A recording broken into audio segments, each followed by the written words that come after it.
మూలారెడ్డి కళా పరిషత్ ఆధ్వర్యంలో జరిగే జాతీయ స్థాయి సాంఘిక నాటిక పోటీలను విజయవంతం చేయాలని అనపర్తి ఎమ్మెల్యే నల్లమిల్లి రామకృష్ణారెడ్డి కోరారు. అనపర్తిలో గల తన కార్యాలయంలో జరిగిన మీడియా సమావేశంలో ఆయన మాట్లాడారు. ఈ పోటీలు ఈ నెల 21వ తేదీ నుంచి 24 వరకు జరుగుతాయి అని తెలిపారు. చివరి రోజు జరిగే ముగింపు కార్యక్రమంలో విజేతలకు బహుమతి ప్రదానోత్సవం జరుగుతుందన్నారు. కాగా ఈ కళా పరిషత్ను 1989లో స్థాపించామని ఆయన గుర్తు చేశారు.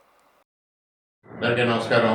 నల్లమిల్లి మూలారెడ్డి కళా పరిషత్ జాతీయ స్థాయి సాంఘిక నాటికల పోటీలు ఈ నెల 21వ తేదీన ప్రారంభమై 21, 22, 23, 24వ తేదీన బహుమతి ప్రదానోత్సవ సభ జరుగుతుంది. 1989లో స్థాపించి ఉమ్మడి తెలుగు రాష్ట్రాల్లో ఒక ప్రతిష్టాత్మకమైన సంస్థగా ఉన్న నల్లమిల్లి మూలారెడ్డి కళా పరిషత్ ప్రతి సంవత్సరం కూడా వివిధ రంగాల్లో నిష్ణాతులైన మహానుభావులకి పరిషత్ తరఫున సత్కారం చేయడం, మొదటి రోజు వేడుకలు, ప్రారంభ వేడుకలు, అదేవిధంగా ప్రధానోత్సవ సభలు అత్యంత వైభవంగా నిర్వహించడం, నాటికల పోటీలను కూడా ఎక్కడా రాజీ లేకుండా నిర్వహించడం ఈ పరిషత్ యొక్క ప్రత్యేకత.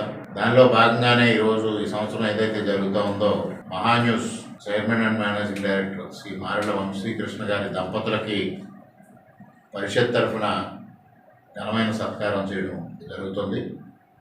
అదేవిధంగా ఆ రోజు కార్యక్రమంలో ముఖ్య అతిథులుగా రాష్ట్ర గనులు ఆబ్కారీ శాఖ మంత్రులు కొల్లు రవీంద్ర గారు, అదేవిధంగా పర్యాటక సాంస్కృతిక శాఖ మంత్రులు కందుల దుర్గేష్ గారు, భారతీయ జనతా పార్టీ రాష్ట్ర అధ్యక్షురాలు రాజమహేంద్రవరం పార్లమెంట్ సభ్యులు శ్రీమతి పురంధరేశ్వరి గారు,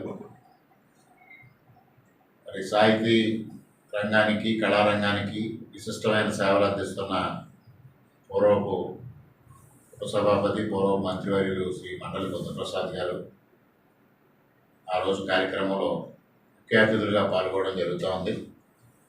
అదేవిధంగా ప్రముఖ చలనచిత్ర నటులు గౌతమ్ రాజు గారు, అదేవిధంగా హైదరాబాద్కు చెందిన కళారంగాన్ని ప్రోత్సహిస్తున్న అభినయ శ్రీనివాస్ గారు, రాష్ట్ర నాటక పరిషత్ నిర్వాహక అధ్యక్షులు శ్రీ బుద్దాల వెంకటరామారావు గారు మొదటి రోజు కార్యక్రమంలో పాల్గొనడం జరుగుతుంది.